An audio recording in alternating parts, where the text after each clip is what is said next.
If you think Michael Jackson and Prince had beef, sit down. Let me tell you about Prince and Rick James' hatred for one another. Now, the two were brought together in 1980 when Prince was the opening act on Rick James' Fire It Up tour. The two artists had a similar sound, style, demographic. You know, the promoters were like, oh, this finna be a good show. It is said from the jump that Prince ain't want to be nobody's opening act, but it was a check and he was still on the come up, so he took the opportunity. But best know that him and his band were very Hollywood and distant from Rick James and his.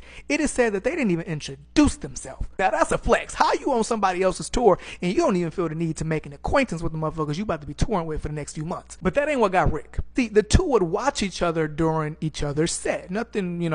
Most artists do this when they're on tour. See, the issue with this is that Prince would take his notes and see what the audience was vibing with from Rick James, and then the next night, in the next city, he would do the same thing. And then when Rick James would come out, it looked like he copying Prince. And when Rick James went to confront him about this, Prince basically said, hey, you ain't got monopoly on no words and moves.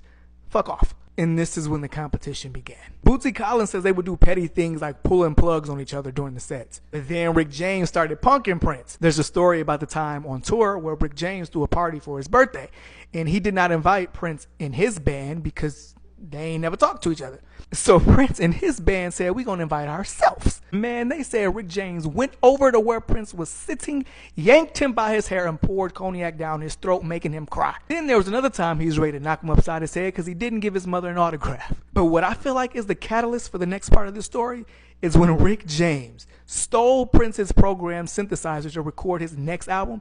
And then when he returned the synthesizer, he gave him a thank you note like ain't nothing happened. Yeah, that's when Prince shows vengeance. See, throughout tour, Rick James had been talking about starting a girl group, which would later become the Mary Jane Girls. Well, not only did Prince decide to beat him to the punch with Vanity 6, he also decided to take Vanity, the lead singer, from Rick James. She was his artist and was supposed to be the lead singer for the Mary Jane Girls. In 1982, Prince had heard little whispers about Rick James wanting to make a movie about his life called Spice of Life.